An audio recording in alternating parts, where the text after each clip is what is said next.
Hi Ashwin, I'm going to guide you through a tutorial whereby we are going to work on our pelvic floor in order to work at the enlarged prostrate. So this particular video will be about one posture only, and the variations that this posture can have. Now, a lot depends on how you feel when you do a particular posture. You may feel comfortable in doing it in the classical position. You may feel uncomfortable and say, well, no, I need some modifications. And in order to actually do the modifications, we will need a number of props. I have here with me a yoga strap. I have here with me a yoga block. I have here with me 2 yoga bricks. And I also have here with me a bolster. A firm bolster, not the foamy one. So this is filled with buckwheat, so it's quite firm. And I'll guide you through all the variations that you can do, and also we'll use the wall in order to come into this posture. So before we start, it's important to actually warm up the pelvic area. And the simplest way to do so is, now it depends on whether you feel comfortable in a seated posture on the floor or not. Now, in order to sit, it's very important to use our sit bones.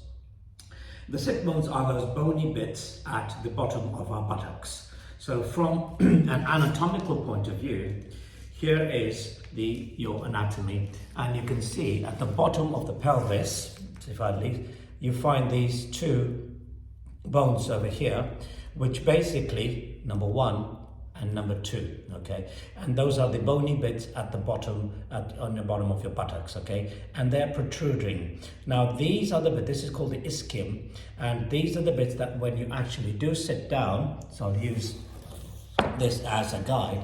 When you sit down, look how lifted they are, okay. In other words, most of us use our flesh in order to sit. So when you actually use the sit bones, look how the sit bones come actually on the floor, okay? So similarly, you want to now find a position where you bring the sit bones on a hard floor, not a soft floor, okay? Now, if you find difficulty in actually sitting like this, for example, or in Sukhasana, if that is an issue for you, then you use prop number 1. So I put that behind me, and that means my hips are elevated, my knees are towards the floor. So knees below the line of the hips, okay? So it's a little angle, but I want to make sure, so I take the fleshy bits away from my buttocks and I sit on the sit bones. And when I do sit on the sit bones, I almost feel that I'm rolling over, and that's because the spine is now using to sit on the sit bones. So the top half of the body is using the spine to rest on the sit bones. And this is a correct posture as far as your stacking is concerned, okay? So that's number 1. That's important. Once you get that to the position, we now start to warm up our body, or the pelvic area. And the easiest way to do so is by basically doing a butterfly, okay? So Titri Asana, it's called. And I bring the soles of my feet together, and I allow the knees to go out wider. And I interlace the fingers if I want to underneath my feet, and simply just warm up my hip bones, and not the hip bones, the hips, and my pelvic area. So I'm merely just pulsing the knees closer towards the floor. Now, you don't have to be so close. The idea is to warm up, bring the feet a little bit further, and try and see if you can get the shins closer to the floor with the elevated position. Try not to lean to the front, lift back, so you're all back on your sit bones. So for me, it's easier to have the thumbs inside my foot arches, and I warm up. So I do this for at least 30 seconds. I'm not going to spend the full 30 seconds, but this is a nice warm up for you. 10, 9, 8, 7, 6, 5, 4, 3, 2, and 1. Okay, so we actually stay here in this position because the posture that we want to use is Baddha Konasana, right? Bound angle pose. So that means that you bring the soles of the feet together and you take the knees out wider. Now, instead of pulsing, we use our hands in order to push the knees closer towards the floor. Now, if that's not happening, then you can use both the bricks. So I'm going to use 2 bricks, And I'm going to bring them onto my knees and use that as leverage in order to push the knees closer to the floor. And I want to hold this by breathing. I don't hold my breath, but I continue to breathe as I exhale and inhale through the nose. It's important to keep the mouth closed so the prana actually only enters through the nasal passages, pushing the knees closer to the floor. And you already feel that in your pelvic area and also around your groin area, you're feeling a little bit of sensation. And this is what you want to do. Now, if it's okay, then you don't need the bricks. Use the hands. I bend the elbows and push the knees closer towards the floor. So this is Baddha Konasana, and for this particular posture there are a number of variations that you can use depending on how you're actually feeling. So we're going to stay here for at least 2 minutes in order to actually have some kind of effect taking place around our pelvic floor. So if you remain here for 2 minutes, that's the timing that you need. Remember, a couple of minutes for the warm-up with your Asana, which is your butterfly, and then the first posture that you will do in Baddha Konasana is the freestyle. Okay, and if you're going to be here for 2 minutes, let's time it for 2 minutes, and gently then place the forearms on the floor and push the knees away from you. Push the knees away from you and try and start lowering down. You'll feel a sensation here around your hip area and around your groin area. Keep on pushing. Straighten the arms. Now, once you straighten the arms, my palms now come onto the top of the knees and I straighten the arms. So I'm pushing down with my sit bones, I'm straightening the arms, so my arms are straight and pushing the knees closer to the floor. This can be quite intense. And this posture I maintain for 1 minute, equally breathing. You find the shoulders lifting up, that's fine. Stay here and go for 1 minute. So I'm just going to count down for 10, 9, 8, 7, 6, 5, 4, 3, 2, and 1. And I release. You feel that sensation here? Now, let's go to the variations of this particular posture. If you find it difficult to bring the feet closer together, what you want to do is to use the belt.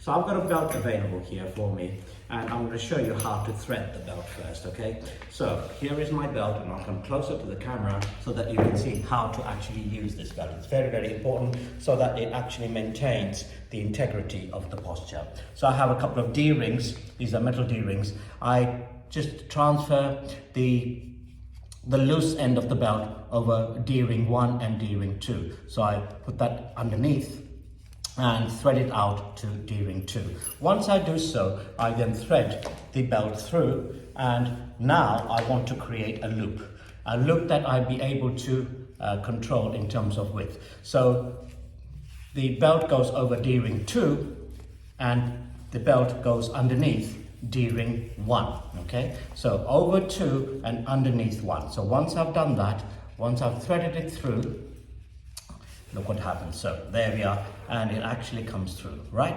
Now we've created a loop, okay? That means that the loop is actually firm. So even if you pulled it, it won't release, okay? Now you can use this loop in order to extend or decrease the size of the loop. If you wanted to decrease the size of the loop, you merely pull the strap and hold the buckles together, and look what happens. It starts lowering down. So the size of the belt decreases, okay? So you've seen that. Now, if you wanted to do the opposite, so you turn that belt around, and what you want to do is to pull the side of the belt underneath, so you are now pulling it across, okay? So from lengthening, and then this makes it easier. I'll show you why it's easier.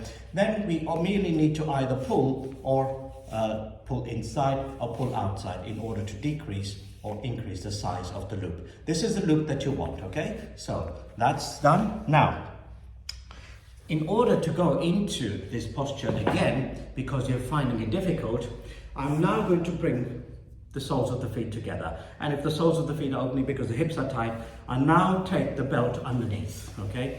From here, what I really want to do is to create a big enough loop, or sufficient enough loop for me to actually take it around my waist. So what I'm going to do is just thread it first over my pelvis to the back, And then I have the loose end of the belt on this side, and I see that I will need increase of the belt, so I just merely increase the size of the belt so that it actually threads through completely onto my feet. Okay, so I'm just going to pull that belt through so that I'll be able to take the feet underneath. Okay, so there we are.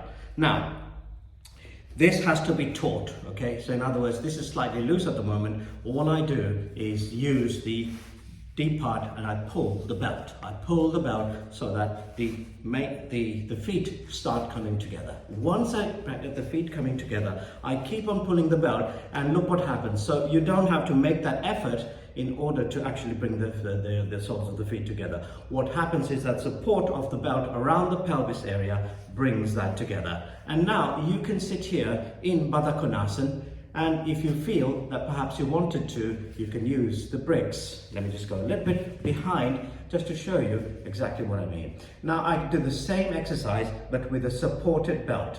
So see the difference here, and you feel that the pelvis is now really working towards opening up a little bit further. All right, the pelvis is pointing to the front and you want to open the hips slightly to the side here. Keep that opening and keep the bricks there. If you don't need the bricks, put them away, use the hands, exactly what we did with the freestyle, okay? Now, this then leads to the next part of variation. If you're comfortable and if you feel that, if I felt a little bit tired in doing so, you can go into a restorative pose by merely using this exact setup. All I do is bring my bolster, I take that behind me, I do it from the side, and the back of my pelvis is now resting on the bolster.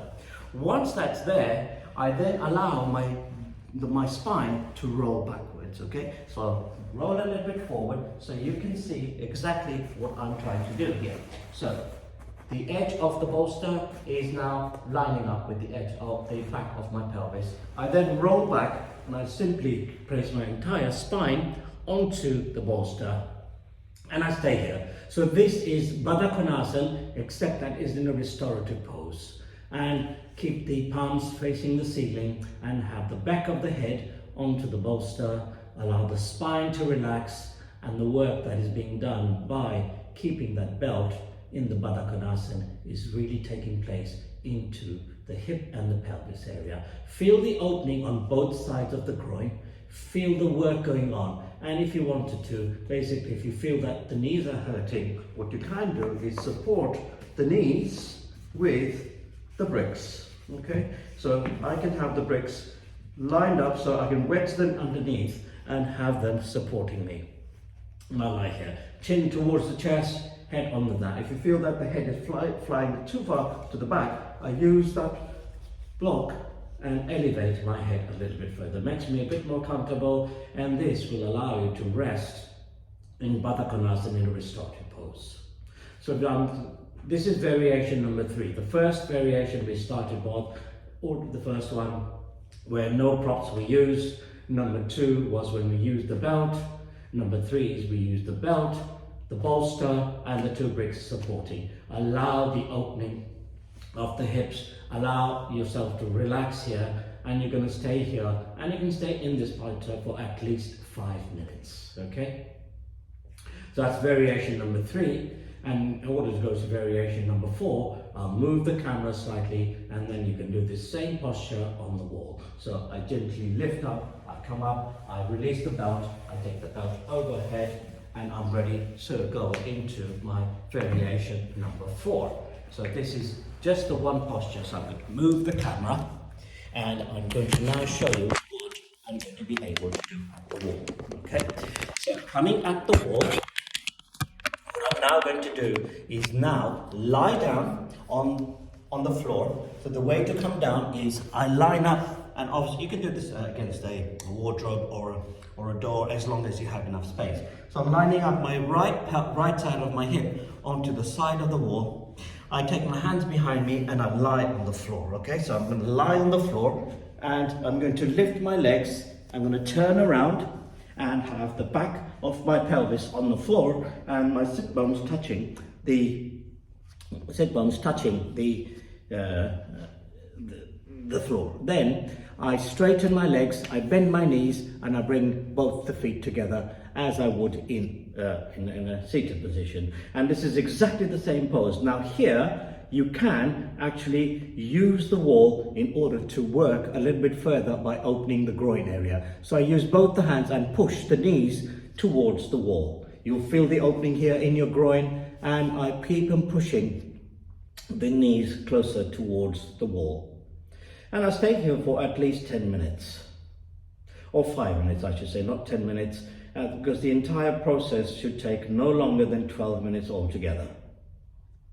I push that towards the wall, and this is also restorative. If you feel that that's enough for you, then you just lie down and allow the palms to face the ceiling, and with the chin towards the chest, and just lie here in your Baddha Konasana. Very gently, when you finish, straighten the legs first. Bend the knees, roll over again to the left side, lift up and come back to square, coming into Sukhasana if possible. Now you find that there's a huge amount of sensation and opening in your hip area and your pelvis area. So this is video number 1, pose number 1 for this particular exercise, okay? So I'll come back with video number 2 very, very soon.